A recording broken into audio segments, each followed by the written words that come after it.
आपने कई तंत्रों के बारे में सुना होगा, जैसे योगिनी तंत्र, श्री विद्या तंत्र, रुद्र या मल तंत्र। आज हम आपको बताने जाते हैं डामर तंत्र के बारे में। डामर तंत्र एक ऐसा ग्रंथ है जिसका नाम सुनते ही मन में जिज्ञासा और रहस्य उत्पन्न हो जाता है। सदियों से यह तंत्र शास्त्र अपने मूल रहस्यों के कारण जिज्ञासुओं को अपनी ओर आकर्षित करता रहा है। इसकी उत्पत्ति और रचनाकार के बारे में कभी पता नहीं चल पाया, लेकिन इसके भीतर छिपे ज्ञान की गहराइयां इसे अद्भुत ग्रंथ बनाती हैं।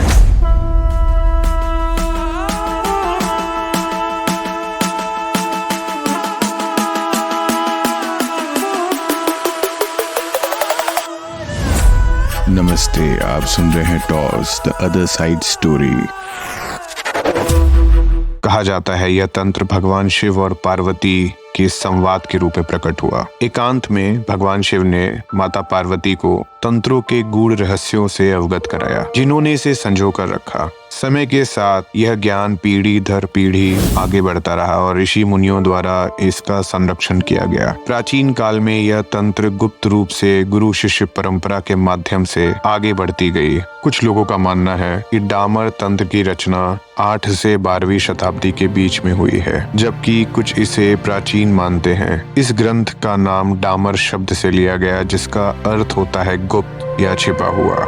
यह नाम इस तंत्र की सीक्रेटिव नेचर को बताता है। डामर तंत्र काफी विशाल ग्रंथ है, जिसमें अनेक उपतंत्र भी शामिल हैं। इसकी संरचना को समझना काफी कॉम्प्लेक्स है, क्योंकि इसमें विभिन्न विषयों पर अलग अलग चैप्टर्स हैं। इसमें मुख्य रूप से साधना, योग, मंत्र, औषधि, रसायन और विभिन्न प्रकार की सिद्धियों का वर्णन मिलता है। इसके अतिरिक्त इसमें ज्योतिषी, वास्तु और विभिन्न प्रकार की कलाओं का भी उल्लेख है। बोला जाता है जिसने डामर तंत्र पे सिद्धि प्राप्त कर ली, वो किसी भी योनि से प्रेत को बुला सकता है, किसी का भी माइंड कंट्रोल कर सकता है और जो काम कराना चाहे वो काम कराया जा सकता है। तंत्र के कुछ प्रमुख उपतंत्र भी हैं, जैसे शिव तंत्र। इसमें शिव के विभिन्न साधनाओं और उनके स्वरूपों का वर्णन है। शक्ति तंत्र, इसमें देवी की उपासना, यंत्र, मंत्र और तांत्रिक अनुष्ठानों का वर्णन है।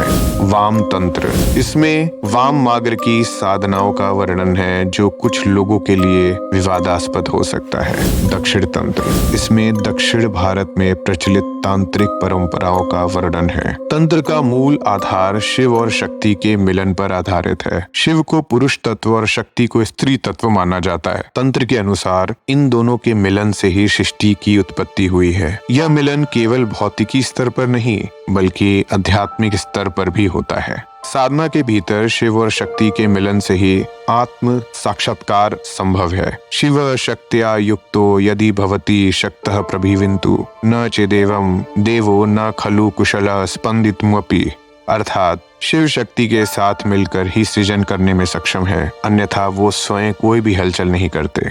डामर तंत्र में विभिन्न प्रकार की साधनाओं का वर्णन है, जिसके माध्यम से साधक विभिन्न सिद्धियों को प्राप्त कर सकते हैं। डामर तंत्र सदैव ही विवादों से घिरा रहा। इसके कुछ हिस्सों में वर्णित वाम मार्ग और कापालिक साधनाओं के कारण इसे अक्सर नकारात्मक रूप से देखा जाता है। इसके कुछ अनुष्ठानों में पशु बलि और अन्य तांत्रिक क्रियाओं का वर्णन मिलता है, जिससे इसकी थोड़ी आलोचना भी होती है। हालांकि तंत्र के समर्थक मानते हैं कि इन साधनाओं का उद्देश्य आध्यात्मिक विकास और इनका दुरुपयोग नहीं करना चाहिए। वे ये भी कहते हैं कि तंत्र का सही अर्थ समझने के लिए किसी योग्य गुरु से ही मार्गदर्शन लेना आवश्यक है। कई अन्य तंत्र भी काफी फेमस हैं, जैसे विज्ञान भैरव तंत्र, तंत्रालोक, शारदा तिलक और परशुराम कल्पसूत्र। पर आपको जान के आश्चर्य होगा, फिर भी इस तंत्र से बड़े तंत्र भी होते हैं, जिसमें सबसे बड़े तंत्रों को बोला जाता है शव साधना, जिसमें तांत्रिक को एक शव पर बैठकर ध्यान लगाना होता है। इसके बारे में हम इसी चैनल पर कभी आगे बताएंगे।